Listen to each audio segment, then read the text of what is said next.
everybody, and welcome to Win at Work and Life with Nikki Bush.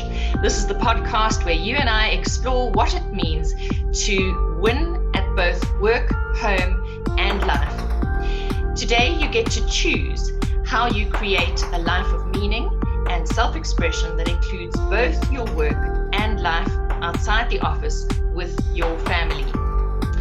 Please send through your comments, questions, and topic suggestions to info@nikkibush.com. And don't forget to share the Win at Work and Life podcast with your friends and colleagues to empower them to win at work and life. Today, I'm so excited to introduce all our listeners to Ian Rheeder, who's a friend, a colleague, he's a fellow speaker, and the owner of Marketex. He is a specialist at the neuroscience of persuasion. Ian's also a husband and a father of 2 teenage daughters. Welcome, Ian, and thank you so much for being with us. And I just thought that you would be the perfect person for us to have a chat with about how to make sense of COVID-19, the impact it's having on us in terms of our work as well as at home.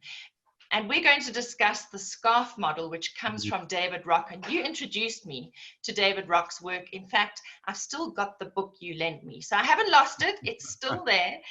And I just think the SCARF model is so relevant. So I'm going to let you loose on explaining to us, what does SCARF stand for?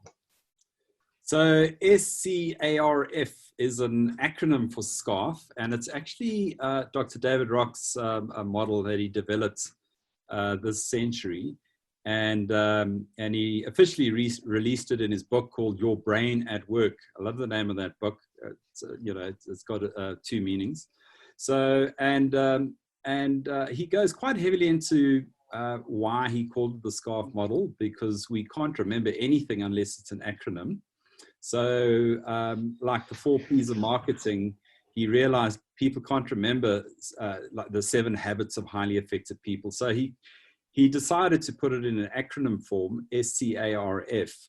And unlike Maslow, there's no hierarchy. It's not like basic needs first, etc. We'll go through SCARF. The S stands for status, is a basic human need. And interestingly, he realizes that all these 5 parts of the SCARF model are basic human needs, and they're as important as food and water at times. So, this model that I'm going to go through with you doesn't replace Maslow. It's actually complementary to a lot of basic need models. And it's an incredibly dynamic model. What I mean by that, you can adapt it to leadership, you can adapt it to teaching, you can adapt it to negotiation skills. And once I've gone through with it, the 5 parts, you'll actually start to realize how broad it is. So should we kick off with SCARF, Nikki? Yes, I think so. In fact, you and I discussed SCARF some time ago around teenagers' use of social media. And I remember we were talking about status being such a massive thing that if they're not getting likes, they lose their status.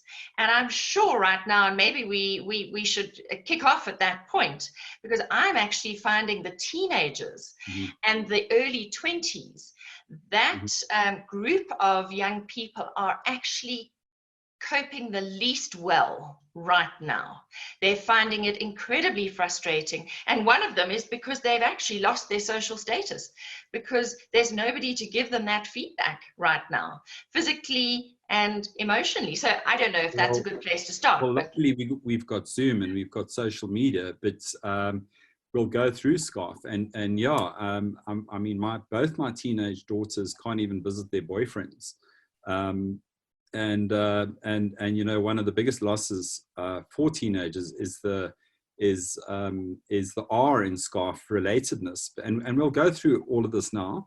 But what I want to mention is SCARF hits the really visceral part of your brain, the limbic system. That's a part of the brain where all your emotions sit. Now, the front of your brain is called the prefrontal cortex. And unfortunately, your prefrontal cortex is only developed at about age 25. And it's important that I mention this because when you have a loss of these 5 parts of SCARF that I want to go through, adults can actually rationalize them using their prefrontal cortex, using your emotional quotient and your emotional intelligence, and saying, I can actually rationalize this. I can choose to understand the long-term picture. But kids battle with understanding the loss of status, the loss of clarity, the loss of autonomy, the loss of fairness, the loss of relatedness, or whichever part of SCARF we're going to go through. And this is where parenting comes in. One has to try and help your teenagers who think they're adults, but they don't yet have a prefrontal cortex to actually rationalize. It's like a bully. When a kid is bullied, they're losing a lot of the parts of SCARF, i.e. status, relatedness. It's not fair, but a bully cannot rationalize the loss of one of these basic human needs. And it hits exactly the same spots that physical pain hits when you lose one of these basic human needs. There's 4 parts of your brain that actually light up when you're feeling physical pain. And these 4 parts of the brain light up when you actually feel this emotional pain or one of these losses of the SCARF model. These parts of the brain, you might have heard of them: the amygdala, the insula, the periaqueductal gray, and there's another part of your brain called the insula, where physical pain is felt. And amazingly, when we lose these emotional needs, it's a physical pain. The body actually feels it physically in your heart, in your stomach mainly, which is quite interesting. So I think we're ready to go through the SCARF model. Great. Yes, starting from the top. Good. So status. During COVID-19, your biggest loss is going to be a loss of maybe material possessions for people. They can't maybe drive their car to a beautiful restaurant and show off their new car or motorbike or bicycle or whatever it is, beautiful hairdo. You can't actually do those things anymore. But what I'm really, really particularly worried about when it comes to status is job losses. If you look at all the statistics that are coming out, I've looked at quite a few studies. There's an estimation that about 1/3 of people might lose their jobs over the next 2 to 3 years. It's not just about now. And what does a loss of a job do to one? It's to try and articulate this is you're losing status as a breadwinner, for example. And this leads me to the C in SCARF, which is clarity or certainty of your future is another basic human need. Will I lose my job? Will I have a job to go back to? Will my spouse lose her job or his job? And so a lot of these things in SCARF are actually connected. So loss of material possessions could be a loss of status. Now, 75,000 years ago, a grave was found in the Western Cape, and it was a 75,000-year-old grave. They dated it, and she was wearing a necklace, which meant 75,000 years ago, we cared about how we looked. So status has always been there as a basic human need. We color our hair, we pluck our eyebrows, we lose weight, although we're dying to eat something. And unfortunately, out of status is born even anorexia, because it's people don't say, wow, you're looking good, you put on weight. We normally go, wow, you've lost weight. And in our society, status could mean many things. And one could be you're looking fit. So people could spend extraordinary amounts of money on their status, their wedding rings, jewelry, expensive status items in their homes, living in the right area, etc. So COVID-19, losing material possessions is going to be a loss of status, and it's massive Wherever I go in the world, you just see people craving their status, absolutely doing the most silly things, spending in all the wrong areas to show off. So this would impact on us, not just mentally, but emotionally too. And Absolutely. what concerns me, I think, is that, I'm thinking about that statistic you've just given us of about a third of people may lose their jobs and have to find another way to generate income. Mm-hmm. Is the fear that comes with that, the anxiety that comes with it, and depression, and then of course there's the potential for suicide. Yeah. I'm concerned that we're going to see depression and suicide statistics absolutely rocket. So Nikki, I mean, I've lost all my business. I've lost all my keynote talks. I've lost all my booked training sessions. And this loss of status, at least I could understand it and use my prefrontal cortex and try and breathe deeply and label emotion and understand it so I could process it and then quickly relax and come up with plan B. And plan B is I've already flipped what I do. I've become a consultant, and I went through all my clients' lists, and I looked at the ones that are bulletproof at the moment. They're not affected by the recession. And I've landed 2 of them, and I've really made up for that loss of status in knowing that I've got a job and knowing that I can feed my family. But you obviously used a model like SCARF to go through what it was you were feeling, what you were faced with, confronted with, and then you were able to take a step back and create some form of perspective so that you could then create plan B. Correct. And that shows emotional maturity, so to speak. And you can do this because we've all got this thing called the prefrontal cortex.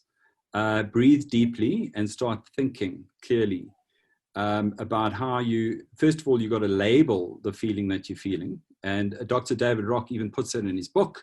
If you can't sleep, get out of bed and actually write down what is it, label it, and just labeling it makes you feel better. Which leads us to the C in SCARF. The next basic human need is clarity or certainty of your future. And so if you can't sleep because you're worried about something, get up, get out of bed, write down why I can't sleep, label it, and then come up with a simple plan that can make it slightly better. All right?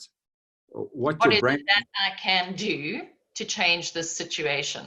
Absolutely. What can I focus on? What can I do to fix it? And then the other secret is what you can't control, just let go, let God. Yeah. I mean, I've actually got a model right in front of me in my wall. It's the first thing I did a week before lockdown. I said, how am I going to rationalize all of this? Yeah. In other words, you took the emotional charge out of the situation as soon as you could, so that it didn't overwhelm you. And I found some beautiful articles from Harvard Business School. And at the end of this, if anybody wants to email me, I can share with them the same articles and, of course, the SCARF model. But so your second, so S is status. Your second basic need in the SCARF model is clarity or certainty of your future. Now, interesting, we're the only mammal that has got a fully developed prefrontal cortex. So we all know about the future and we worry ourselves sick about the future. And we miss the present. And we miss the present as well. But every tribe on the planet, it doesn't matter where you go in history, right now, you can find a tribe in the middle of the Amazon that's never seen another tribe. They all worry themselves sick what's going to happen to them one day when they die. And they all have to, it's one of the first questions kids say, oh, Dad, Mom, what happens to me when I die? And we have to come up with these answers because we've got this basic human need to want to know about our future. And it's a huge need. And, these needs Maslow didn't talk about. He didn't talk about certainty or clarity of your future as a basic human need. So now a big thing in COVID-19 is everybody saying, will I get sick? What happens to me? Do you have a pre-existing condition?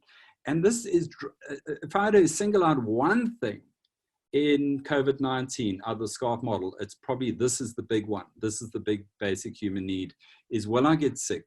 Will there be a cure? We're desperate for certainty. Will my industry reopen? If I'm in the hotel industry, certainty. Will it reopen? Of course, the opposite of certainty is uncertainty. When should I start my family? I was just about to fall pregnant. Should I do it now? Should I do it later? Should I have a second child? Will I complete my degree? Is, what students are saying. There's uncertainty. And it's amazing. Once you've gone through the SCARF model, you will not be able to live without this model. It's so powerful. And I said, earlier, don't just use the SCARF model, also use Maslow. It brings a certain value. There's many models out there. So will I lose my home? That's massive during COVID-19. Well, that goes straight back to Maslow, doesn't it? That's my shelter. For safety. So Maslow called it safety. This is more certainty of the future. This is more like my prefrontal cortex. Remember, David Rock he's looking at the basic human needs from a neuroscientist perspective, understanding the different areas of the brain perspective. And so a typical one, should you even cancel insurance on your car because you haven't driven it? Yes. But then you go, yes, I'll save myself $2,000 a month. But what if it gets stolen out of my garage? And so this is what's really going on during COVID-19. Lots of questions and not a lot of answers. Yeah. So clarity or certainty of your future is a big, big, big basic human need. Let's move on to the A in SCARF. So we covered status, we covered clarity, and now let's cover autonomy. Now, autonomy is a basic human need. My options are limited. Autonomy is a basic human need. We want to be in charge of our next move. We want to be in charge of, I want to go lock down with my fiance. I want to lock down with my parents. I want to go visit my sick mother in an old age home. And you don't have that autonomy anymore. You are told by a government to lock down with somebody you might not even get along with.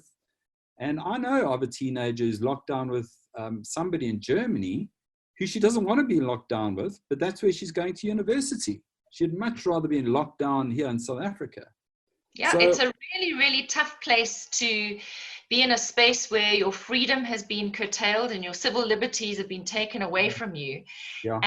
And that is something this generation, our generation, our children's generation, we have never, ever faced this kind of retraction of freedom before.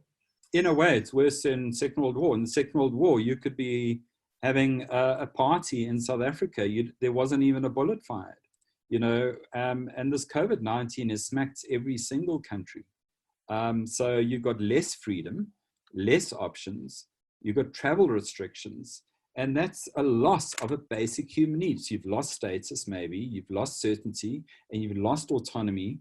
Should we move on to the R? Definitely. So the R is a big one, and especially for us, teenagers who, if you look at Maslow's hierarchy of needs, they've got their basic needs met, they've got security, and now all they want to do is socialize. And R stands for relatedness. Now, what I found during the lockdown, I've actually improved my relationship with my wife and 2 teenage daughters. But we're not just talking about the lockdown clan. We're talking about, everybody out there, your best friend. My teenage daughter is desperate to just be in the same room as her best friend who lives half a kilometer away, and we've decided that they can't actually meet and visit. So relatedness, you can't socialize, and it hurts the fine susceptibility of the human race. It hurts the fine intimacy of hugging, for example.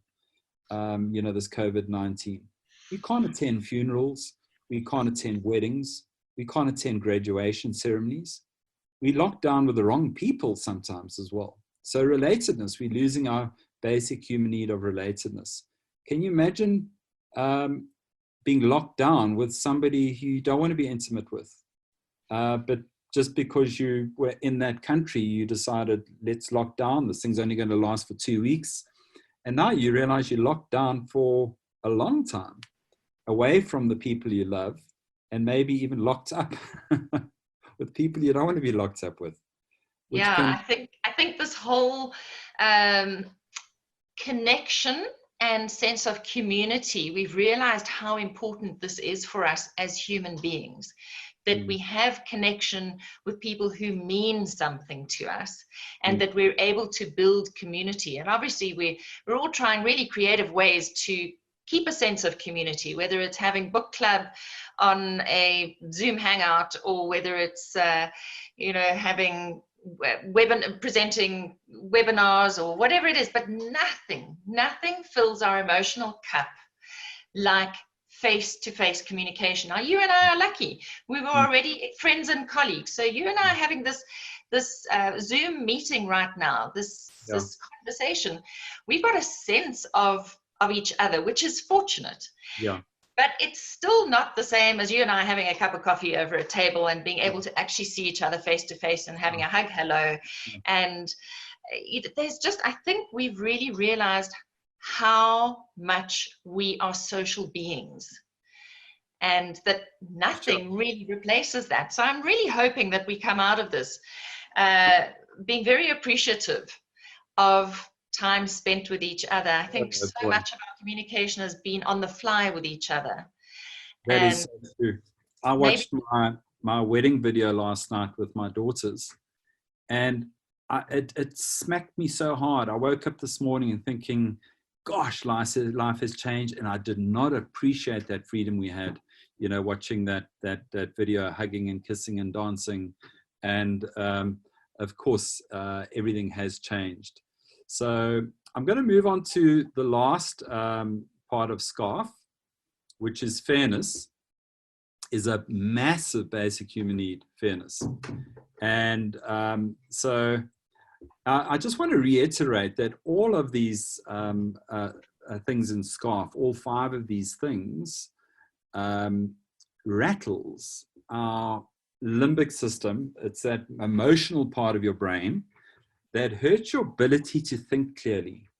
So it hurts our prefrontal lobes, it hurts our prefrontal cortex, so that we can't put enough blood and glucose in that part of your brain to think rationally.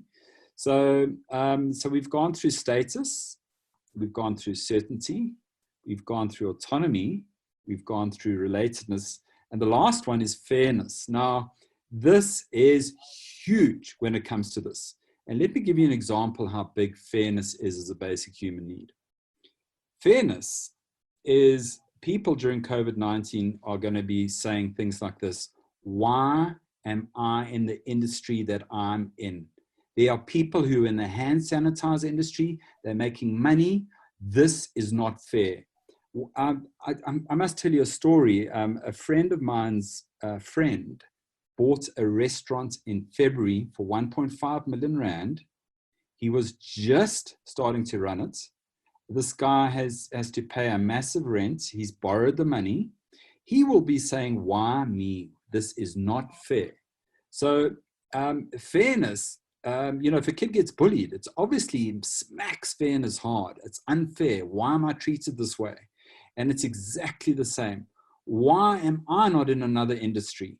Why was I not an online trainer? Why was I at a particular university that is mainly focusing on in-classroom stuff? Why weren't I like that other person? Why am I not in another industry like maybe a medical doctor who are now busy? Why am I in my particular industry? And you start saying to God, why didn't you favor me? Why am I being so unfavored? Why am I at this age? I'm actually so thankful that I'm only 55, because I feel pretty bulletproof compared to somebody who's maybe 75. A young mother is going to say, why am I pregnant? Why didn't I have my babies earlier? This is so unfair. It was so easy for you. You've retired. You've made your money before the stock market crash. And so fairness is a massive, massive human need It's a basic human need, and people are going to keep saying, why me? This is so unfair. I was just about to start a family, and then COVID-19 hit. I was just about to start my business. I was just about to finish my degree. This is so unfair. And so lovely model to go through COVID-19 with. I hope I've made some sense. Thank you for sharing that model with us. So before we wrap up, can you just define what is the role of the SCARF model in looking at COVID-19 and where we find ourselves, and what's the upside? So what's the positive? What's the takeaway for our listeners from our conversation? Okay, so for you to be calm in any situation, you've got to label the situation. So by going through the SCARF, the status, the clarity or certainty of your future, the autonomy, the relatedness, the fairness issues, and of course I can share this particular thing after this chat with anybody who wants to go and look at it. Your brain loves certainty, even though it's not a nice thing. One has to label how you're feeling. So by going through SCARF, you can say, okay, that's a good start. I know where I'm at. And now, how do I rationalize it? And how do I turn it around? So, to summarize, it's a beautiful way of starting to label how you feel. And then once you know how you feel, you can start to turn around and look at solutions. So in a way, it's a little bit like layers of an onion. You're starting to peel away the layers of the onion so that you can get closer to the nub where you can take some action. Yeah, I think it was both Jung and Freud both said what you resist will persist. And so don't resist it. Psychologists often say, ride the tiger. They don't say sweep the emotion underneath the carpet, rather get the emotion out there, get on the tiger and face your fears, ride it, and then look at solutions. Don't just look at solutions. Look at the situation and then look at solutions to the situation. So what I'm hearing you say is SCARF can be helpful in assisting us to move from fight, flight, freeze, and what's the other one? Fight, flight, freeze, and fight, freeze, and fear is and fear. Yeah. Okay. So we need to get out of this frozen state that we find ourselves in and get into a more active state so that we can start taking those baby steps forward. So Ian, where can our listeners get hold of you and get some resources, share some resources? I think one of the best things you can do is just Google my name. I'm the only Ian Rheeder out there. That's R-H-E-E-D-E-R. Yeah, Ian, I-A-N. Surname R-H-E-E-D-E-R, and you'll be bang on my website. You can email me off my website, and then whatever has made sense to you, I can expand on that and bolster that with beautiful articles or whatever you're looking for out there. Yeah. Okay. So I think in the spirits of COVID-19, we really got to look after each other and help each other. I've made a point of giving every single beggar I see something. And there's a lot of them at the cafes and petrol stations. And so emotional health is also fantastic. Ian, thank you so much for being part of the Win at Work and Life podcast. And I'm looking forward to creating more episodes for our listeners. And of course, you can find more information on me at nikkibush.com.